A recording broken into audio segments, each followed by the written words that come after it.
Hello, welcome to Slick Willy Fly. And so it's a cold winter night and I just kind of sitting at my bench having a good time and decided to make some shrimp flies. And I think these are pretty cool. These are very simple, very few materials, a lot of good action, super easy to tie, really Slick Willy, type flies.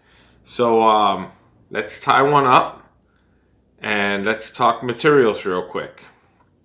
So for the wing, I'm just using some bucktail, and I got this banged up old bucktail, but I like these browns because I think it just looks good. I can blend a little bit of orange in here, but when I look at the shrimps in the water, when I see naturally occurring shrimp, they're not really pink. They're a tan, more leaning towards an orange often. A lot of shades of brown in them. So that's kind of the colors that I'm going to go for. I have another one here where I just blended all kind of colors.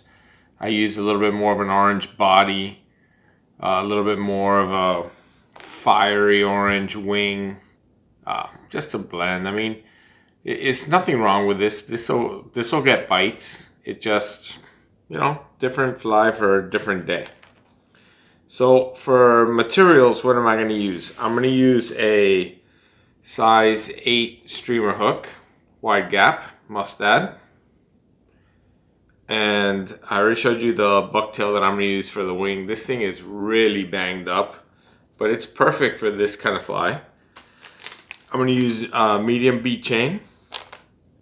For my body, this body that you see in here, this is basically a lot of leftovers from a lot of other blended materials. There's craft fur, there's some laser dub, there's all kind of stuff in there, and I just kind of clump it all together, take an old coffee grinder and grind it all up and then reuse it. And it's cool. It makes me have some kind of unique colors, and it's something to do when I pull the shorts out of my craft fur, for example. That's where they end up, the cream color or the tan colors. No point in throwing them away. This is what makes this fly so cool. This little rubbery material right here in the front that gives this fly just a ton of action, that's the SWF Shaggy Shrimp, and I've got it in tan. I can use tan and orange blend. That's an awesome little combo, but for this fly we're just going to go ahead and use tan. Then I got these Hackle feathers, had them forever, and I might just strip off a little bit of fibers and kind of blend them together, and just I don't know if you could see it in there, there's like a little hot spot in there, which I think just gives it a little something more. So yeah, I think that's pretty much it. For thread, I'll probably use this orange Ultra or this black Uni. I'm going to use a strong thread. The thread won't really show. The only thing the thread will be is a little hot spot, maybe at the very end. But I'm going to probably use this black. It's a 220 denier. I could really crank with this. Oh, and one last thing. I make my own shrimp eyes. This is just a piece of hard mono. I'll put a link in the description of this video to another video where I make these shrimp eyes. There's a ton of options that you can buy ready-made shrimp eyes, and they're great. There's nothing wrong with them. But I just think it's fun to make them, and it just gives it a little bit more personalized touch. So I have these, I make them in a lot of different colors. I don't have my bag here. I have red and black and all kind of colors. This one is green. And I just think these look great in the water. So we're going to use these today. All right, let's change the camera angle and have a sip of my cocktail. Don't forget to hit the like and subscribe, and let's tie a fly. All right, so I'm going to go ahead and start my thread and attach these dumbbell eyes, which I pre-prepped. One thing that I forgot to mention that we are definitely going to use is some silly legs. And I have so many different color options, so I'm not really sure right now which ones I'm going to use. I've been using these right here. This is pretty cool. This pink fluorescent and orange, they're pretty cool. And I think it gives it just a little bit of that color that might make some fish look, which I think is pretty cool. So I'm just gonna do some quick little X wraps in both directions. I don't really count wraps, and once I like the way it feels, and I go do my figure eights, which are under the bead, over the hook, and that just really locks in everything. And this fly is going to get a little UV resin, so I'm not really going to worry about putting any super glue on. So the first material that I'm going to put on, I want to give this a little hot spot. So I could blend colors, but it's enough with just, I'm going to go with the orange. So I'm just going to pull a orange feather out of this bag, strip off a bunch of fibers, and that's what we're going to do. So I got one feather, took away all the fuzzies, and now I'm just going to peel off everything on two sides real careful, just like that.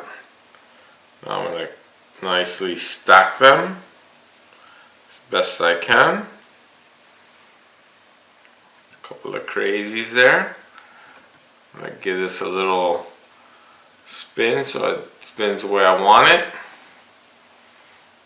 And we're just going to put these on. And all this is going to do is give me a little bit of color deep inside there.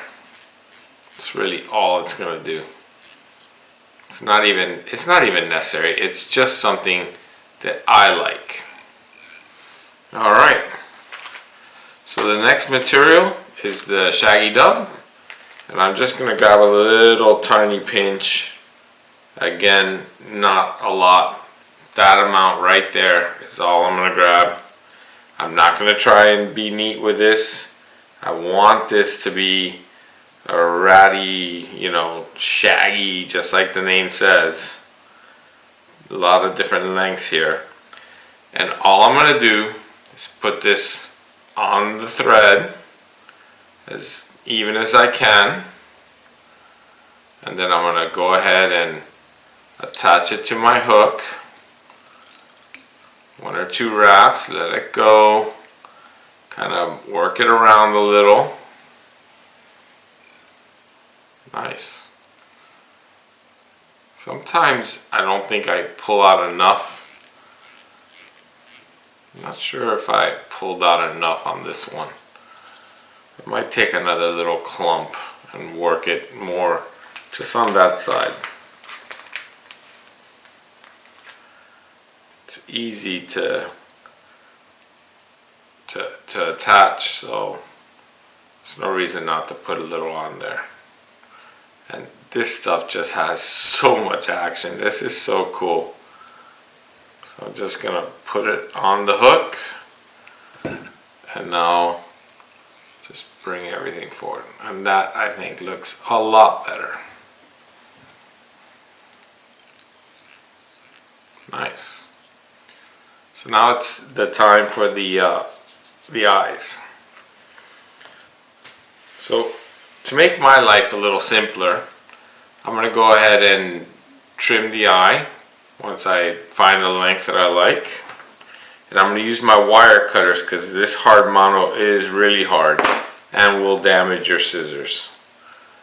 So that's the length that I like. I'm going to give it a little bend, which will make it a little easier for me to tie it in. A couple loose wraps, like the length, and I'm going to lock that down. Just like that. And now I could do the opposite side. Again, I'm going to trim it Save that little tag end of hard mono, so I can make another eye out of that right there. I'm going to make sure that they're somewhat even.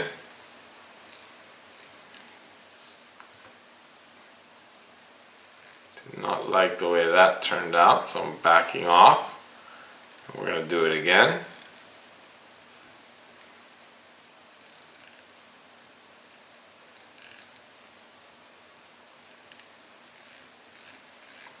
Anytime you don't like the way something turned out, just back off and do it again. That came out a lot better. And if it's ever not splayed enough, you can always come in, pull your eye back. It's a lot easier when you don't have all this extra material. Just give it a wrap under, and that will help splay the eyes out.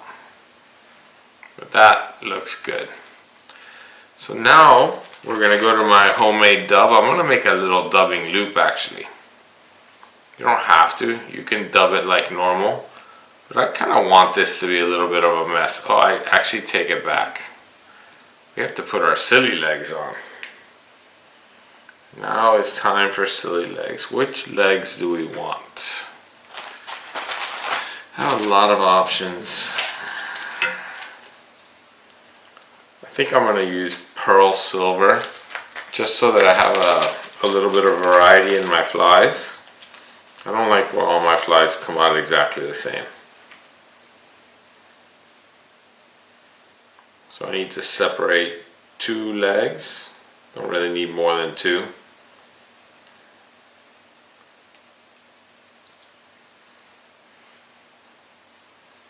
And I'm going to put them on the thread. Which, I mean, this is just a very easy way to do it. About even. They're going to get trimmed. So now I'm just going to put them on the hook. A couple of wraps. And now, once I've got a couple of wraps, I'm going to divide these up. So they sit where I want.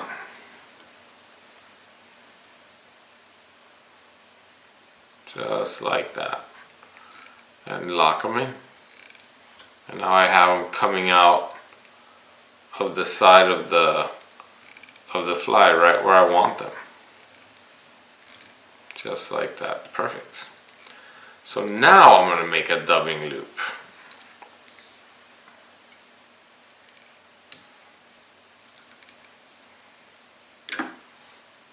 Gotta get my thread out of the way. I see something that I want to take care of. When I did that shaggy dub, I had a couple of loops. I don't want loops. I just want shaggy. I need my spinner. And now I'm going to get just a little clumps of this homemade dubbing. Don't need a lot.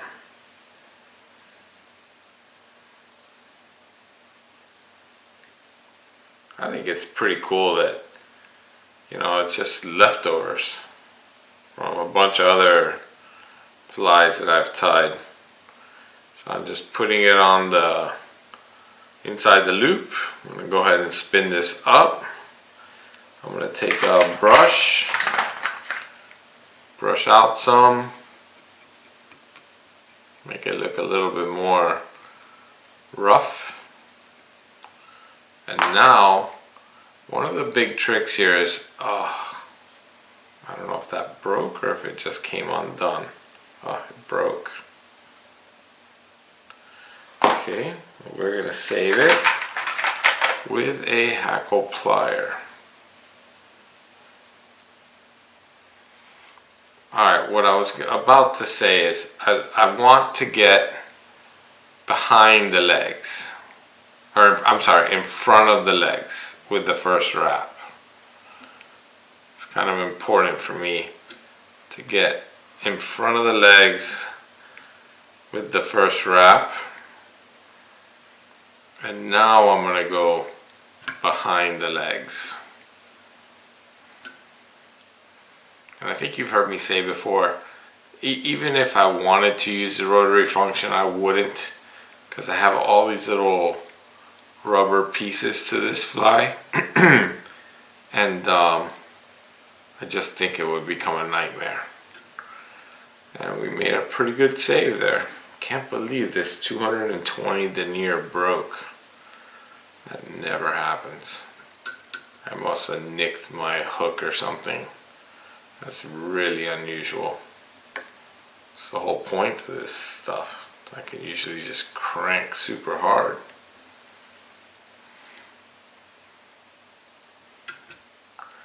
Tell you what, rubber legs, I love them, but sometimes they could be a nightmare. Alright. I think we have this pretty well captured now. I'm going to get a razor. Cut that off. Alright, good save.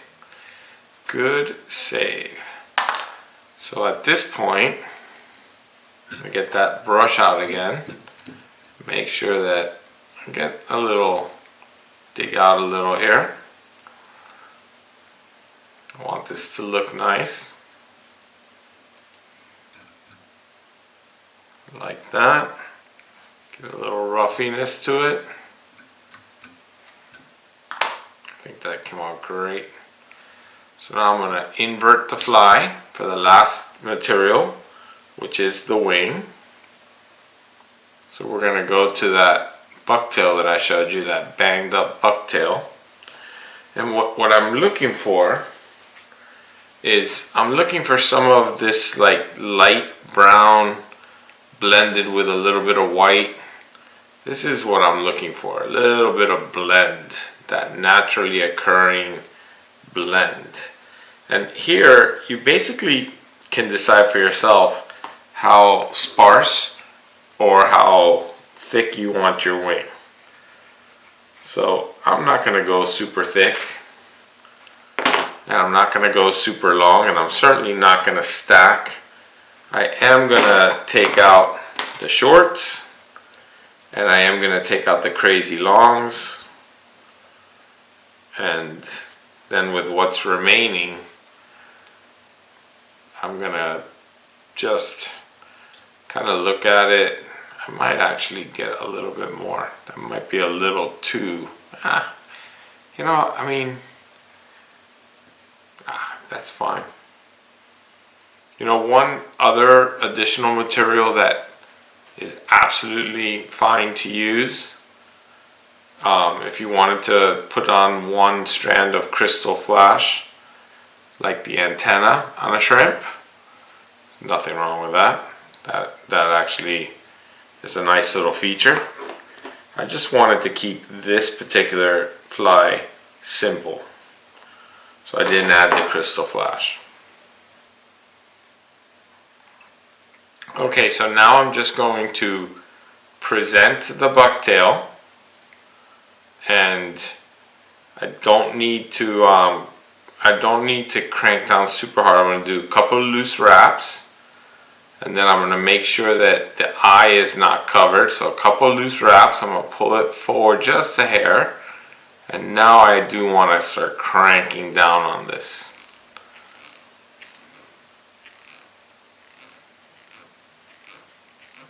Just like that.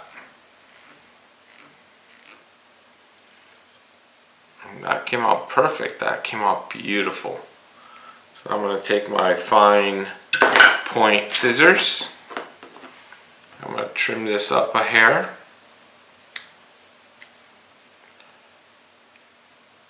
And then I'm going to put a couple more wraps in there. You notice I'm very, very careful to never cut on the same side as my thread. Doesn't mean that an accident still might not happen, but you can minimize it quite a bit.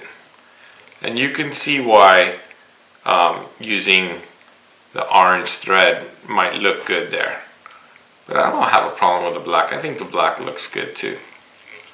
Alright, so it's just a whip finish, and you can absolutely A lot of people like to do this by hand. I think that when I use my tool, my whip finishes just come out a little bit nicer. Just like that. I'm going to trim away my thread. And now I need to trim my legs. You know, the legs, I just kind of grab them together. And I try very hard not to pull them too hard. Basically, about as long as the bucktail, not really shorter than the bucktail, but not super long. Just like that. And what's really cool about these little silly legs is that they're going to have, even though they're all rubber, and so is my shaggy dub, they're not going to be the exact same action. So now it's just a little tiny drop of UV resin. The smallest little drop of resin. Little on the knot, on the dumbbell eyes. Now I get my lamp and just lock that in. And that's why we didn't use the super glue. I could have easily added a weed guard, but I think this came out just perfect. So now one thing that I am going to do is I'm going to take my fingers and I'm going to pry up those eyes a little bit so they end up a little bit higher than where they are. And if you ever don't like the way your eyes ended up, you can heat up your needle. You take a needle, which I don't see one. You can take a needle, any needle, and a lighter, and you can heat up the end of the needle and just ever so quickly touch the model and then bend it to where you want, and as soon as it cools off, it stays right where you want it. But that's going to end up looking great right there. Alright, so we're back. So there it is. You know, this is a classic Slick Willy Fly. Very few materials. The materials are definitely not expensive, but fun to tie, fun to fish, great action with this shaggy dub. I mean, this stuff doesn't cost anything. I don't have a price on this bag. I've had this bag forever. I mean, look at how much material is in there. This will tie, I don't even know how many flies, probably 100 flies. Here's another great example. So this is a banged up old bucktail. I pretty much got all the white out of it, but I can still make some cool flies with this tan. And there it is right there. So, you know, this, you know, doesn't have to break the bank. So hope you enjoyed the video. I personally think this is a really cool fly with a lot of great features. Gonna catch a lot of fish. So thanks again. Don't forget to hit the like and subscribe, and good luck catching.